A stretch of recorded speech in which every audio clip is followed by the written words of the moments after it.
मिळालेला आहे। या ठिकाणी भाजपचा गड मानला जातो। दोन्ही रावेर आणि जळगाव भक्कम मानला जातो भाजप। या ठिकाणी आपण उमेदवार दिलेले आहेत श्रीराम पाटील।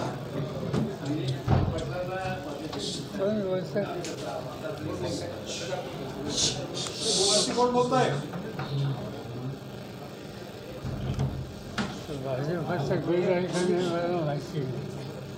मी जळगाव जिल्ह्याला ओळखतो किंवा मी स्वातंत्र्य चळवळीच्या इतिहासापासून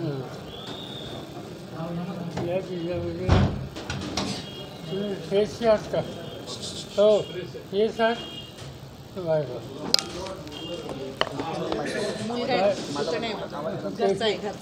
आवाज येतो। हा जिल्हा जळगाव होत गांधी नेहरूंच्या विचाराला नेहमी पाठिंबा द्यायला आहे। राजकारणामध्ये कधी चढ उतार असतो। उदाहरणार्थ हा जिल्हा नेहमी काँग्रेसचा विचार असतात आणि 1967 साली संयुक्त महाराष्ट्राची चळवळ झाली त्यावेळी इथं वेगळे निकाल लागले। ते एका सरळ कारणात गेल्या 5-7 वर्षामध्ये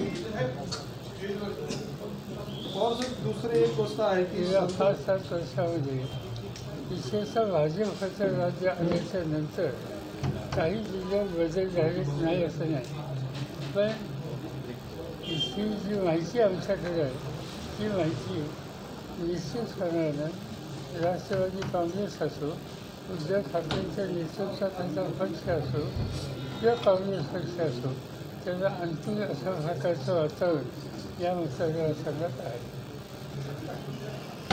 दुसरा प्रश्न असा आहे की श्रीराम पाटील यांना उमेदवारी दिली त्यानंतर संतोष भाऊ नाराज झाल्याचं पाहायला मिळालेलं होतं। त्यांनी आपला रोष सुद्धा व्यक्त केला होता की अन्याय झाल्याची भूमिका त्यांनी व्यक्त केली होती। आज ते आपल्या व्यासपीठावरती बघायला मिळाले। नाराजी संपल्याचं म्हणताय त्यांनी, काय केलं त्यांचं भाषण ऐकलं, त्यांचं भाषण ऐकलं त्यांच्या नाराजी होती असं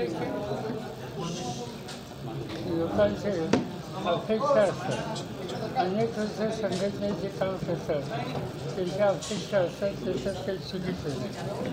आणि संतोष भाईचा स्वभाव थोडा अधिक स्पष्ट आहे आणि त्या अधिक स्पष्टमुळं गैरसमज एक तर वाटतात किंवा तुमच्या सरकारला वाचण्याला खाद्य मिळतं, यापेक्षा दुसरं काही नाही।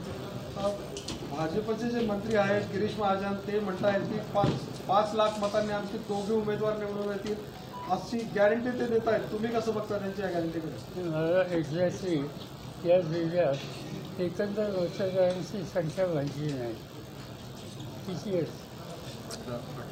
18 लाख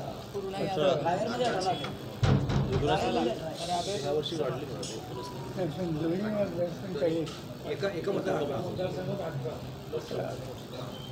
18 जर लोकसंख्या असेल मतदारांची ते चुकीचं सांगतात, कमी सांगतात।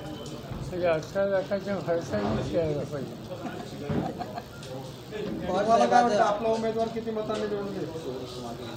असं आम्ही काही बधाई मारत नाही, पण आम्हाला असं दिसतंय की या जिल्ह्याचा मूळ हा बदलायला अनुकूल आहे आणि शिवसेनेच्या वतीने जे उमेदवार आहेत त्यांचेही भवितव्य आणि आमचे उमेदवार आहेत त्या दोघांचे भवितव्य या निवडणुकीत आम्हाला आशादायक वाटतं। खडसे जे आहे महत्त्वाचा एक प्रश्न राज्याच्या दृष्टीने की एकनाथ खडसेंकडे सगळं लक्ष लागून होतं। आपल्या राष्ट्रवादीचे भक्कम नेते होते आणि आता सध्या ते भाजपच्या वाट्यावरती आहेत। राष्ट्रवादीची मोठी अडचण झाली असं वाटतंय का? असं तिथे अनेक वर्ष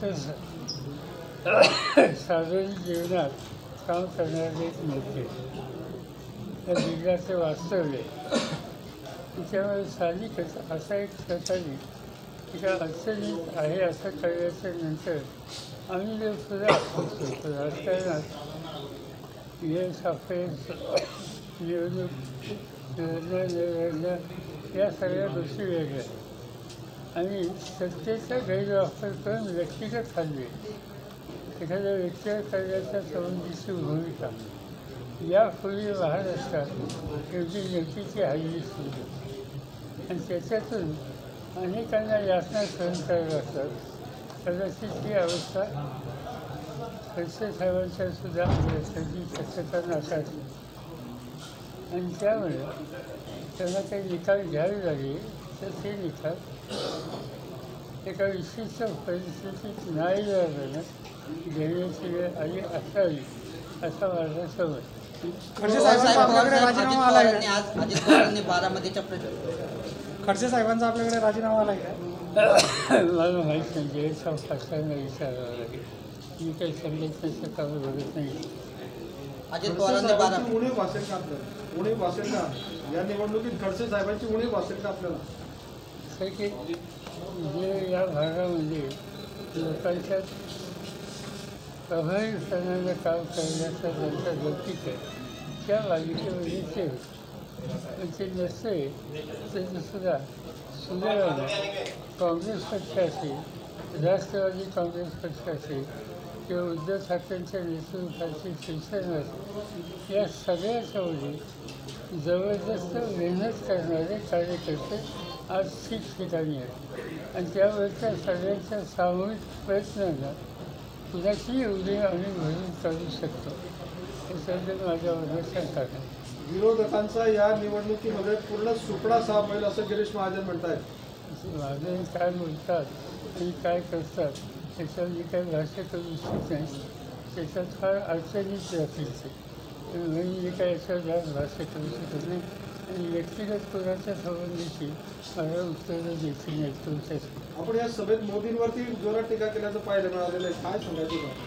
आज खऱ्या अर्थानं राजकारणामध्ये जोडेबाजी इन्फ्लुअन्स करण्याचं काम मोदींनी केलं. त्याच्या सगळ्या भाषणामध्ये तुझ्या देशाला तुझं कसं नेणार, आज प्रश्न कोणते याच्यावर भाषण असतं. आणि जवाहरलाल नेहरू, इंदिरा गांधी, लालबहादूर शास्त्री यांच्या भाषेच्या सगळ्या प्रधानमंत्र्यांच्या निवडणुकांच्या सभा ऐकलेल्या आहेत आणि त्या सगळ्यामध्ये राष्ट्राचं भविष्य या संबंधीच्या चर्चा कार्यक्रमाची आखणी की हा सगळं भाषणाचा विषय असायचा. आज या ठिकाणी जे मोदी साहेब बोलतात त्या राष्ट्राच्या भविष्याच्या संबंधी काही बोलत असतात. व्यक्तिगत हल्ले करतात, टीका टिप्पणी करतात, काँग्रेसचा छेडा देतात. माझ्या मते हे चौकशीच्या बाहेरचं आहे आणि म्हणून त्यांच्याबद्दल बोलावं लागेल. साहेब ज्यावेळेस खडसे अडचणीत होते आपण त्यांना मदत केलेली आहे, मात्र आता खडसे दूर जातात आहे. साहेब एक निवडणूक आयोगाचं